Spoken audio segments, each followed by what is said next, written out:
So there's a lot of great stories in the Old Testament. And one of those great stories is the story of Joseph, from which our first reading comes today. Now, to understand our first reading, we have to know sort of the full story of Joseph, because all we're hearing really is the tail end of the story. Now, Joseph was one of the sons of a man called Jacob. Jacob was also known by his other name, Israel. And Jacob's sons would become the 12 tribes of Israel. So this is very back early in the history of the nation of Israel. Now, Joseph was the favorite son of his father Israel. And this kind of promoted a little bit of jealousy and resentment from his other brothers. And Joseph, in his youth, did not do much to sequester that jealousy and resentment. On the other hand, he kind of actually fanned the flames of his brother's jealousy and resentment, because Joseph would have dreams in which God would give him visions. And in one of these dreams, he envisioned his brothers bowing down and respecting him as a king and a lord. And Joseph, being a sibling, of course, told his brothers this. So for you here today who have a sibling, just sort of imagine how you would feel if your sibling came up to you and said, "Hey, I had a dream, and one day you're going to worship me as a king or queen."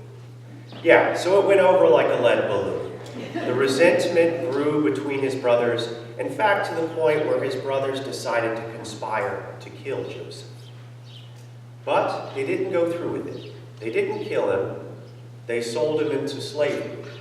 So Joseph ends up down in Egypt, a slave in the household of a man named Potiphar, who was an official in Pharaoh's court. Now, slavery was not really a good thing back then. It was a pretty rough life, but Joseph tried to be faithful and make the best of his new circumstances. But unfortunately for him, Potiphar's wife had a sort of eye for him and would try to make passes at Joseph and put Joseph in compromising positions. Joseph would, of course, say no to her advances, but eventually an incident happened where an explanation needed to be given. And of course, who ended up taking the fall? Joseph. Everything got turned around on him, and he ends up in jail. So we see Joseph's life is getting progressively worse. He went from being one of his favorite sons to a slave, and now he's in jail. And life doesn't get much better when he gets into jail. Joseph, again, tries to be positive and makes the best out of a bad situation. And he ends up helping out a guy who's in jail there, who's in Pharaoh's sort of inner circle. He's Pharaoh's cupbearer, his lead servant in that. And he's been put into jail because he had angered Pharaoh. So Joseph interprets one of his dreams, says, "Don't worry, you're going to get your job back." Does a lot to help this guy, and he does. And the cupbearer gets out of jail. And Joseph says, "Hey, just do me a solid. When you get out of jail, put in a good word for me, because I'd like to be out of jail too." And what does the cupbearer do? He forgets all about Joseph. So his life continues to get worse. 2 years later, Pharaoh has a dream that no one can interpret.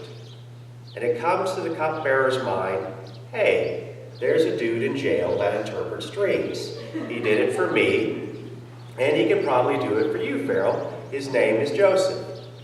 So they pull Joseph out of jail, they clean him up, they make him presentable to stand before Pharaoh. And Pharaoh tells Joseph his dream. And in this dream, Joseph interprets it for Pharaoh that what's going to happen is there's going to be 7 years of great prosperity in Egypt and all the Middle East. Grain will be plentiful and so will the crops. But then there's going to be 7 years of very severe famine. And then Joseph sort of lays out then a business plan for Pharaoh of how to manage the grain and the crops during the 7 years of plenty and store them in a way that you would not only have enough for Egypt, but for everyone else. So the land of Egypt could probably make a little bit of a profit during the famine. And that's the way that the Pharaoh should proceed. Now the Pharaoh, being so impressed with Joseph and Joseph's plan, decides to make him CFPO of Egypt, Chief Famine Prevention Officer. So Joseph is restored to a place of prestige after many, many years. He's about in his 30s at this time. So you're talking a good 15 years of hard life. Things have gotten much better for Joseph. And so he starts doing what he put in action. He starts gathering crops during the good years, and when the famine hits, Egypt is ready. Now, this famine didn't just affect Egypt, it affected really all the Middle East. So Joseph's brothers in Israel are up where they're living, and things have gotten so bad, they're like, well, we've got to go down to Egypt and buy some food. So Israel sends his sons down to Egypt to buy some food. And they come into the building where Joseph is distributing food, and Joseph immediately recognizes them, but they don't recognize him at all. So seeing his brothers, Joseph decides that he wants to tell them who he is, but he's got to kind of feel about it a little bit first. And so he puts the brothers through a couple of different tests to see if he can trust them. And when he feels he can trust them enough, that's when he decides that he's going to reveal himself to them. And that's what we're reading about in our first reading today. And when we hear Joseph reveal himself to his brothers, it's really quite startling. Because when he reveals himself, he's not angry or vengeful or even braggadocious, like, look at how I've succeeded, even though you really made my life pretty horrible for a lot of years. Now, on the contrary, he's forgiven his brothers. He has seen that out of all the bad and terrible things that have happened to him, God has used his circumstances to bring good. Good not just for him, but for a lot of other people. And now Joseph has the opportunity to help his brothers out, to take care of them during this big and terrible time, and to help out many other people in the land of Egypt in the Middle East. And his brothers, rightfully so, when they hear Joseph say all this stuff, are speechless and don't know what to make of it. Now, there's a lot of wisdom in our scripture this morning. It presents us with a lot of beautiful lessons, especially about the power of grace and the power of forgiveness. But the wisdom that I want to highlight for us this morning, to really pull out from the words that Joseph says, is that God can use bad circumstances for good. All of us in life are going to go through some difficult times. All of us in life are going to go through some sort of maybe personal crisis, financial crisis, career crisis, crisis with our marriage, a crisis with our parents, or maybe multiple crises, all strung into one big thing. But all of us in life are going to go through some trials and tribulations. Henry Wadsworth Longfellow said, in every life a little rain must fall, but I think it'd probably be more accurate to the whole human condition if he said, in every life there's going to be an earthquake and the ground's going to fall out from beneath you. Because that's really what happens. It's less rain and more shaking of the foundations. But the good news our scripture tells us this morning, that we learn from the life of Joseph, is that during these hard times when God feels very absent, God is actually there.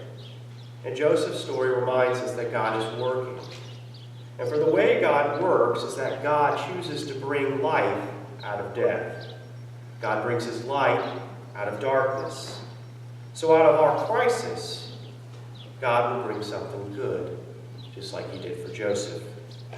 And so in the midst of our trials and tribulations, one of the things that we can always bring to heart to give us hope is that God is working in the chaos surrounding us, and that God will bring something good out of something bad. Now, the story of Joseph does end on a happy note. Pharaoh, learning about Joseph's family, relocates them to Egypt and takes great care of them. And Joseph gets to be reunited with his father and see him and pick back up with that beautiful relationship that they had so many years before. Now, eventually, Jacob's father, Israel, passes away, And when Israel passes away, Joseph's brothers are very concerned that now that their dad is gone, this will be the time that Joseph exacts his revenge.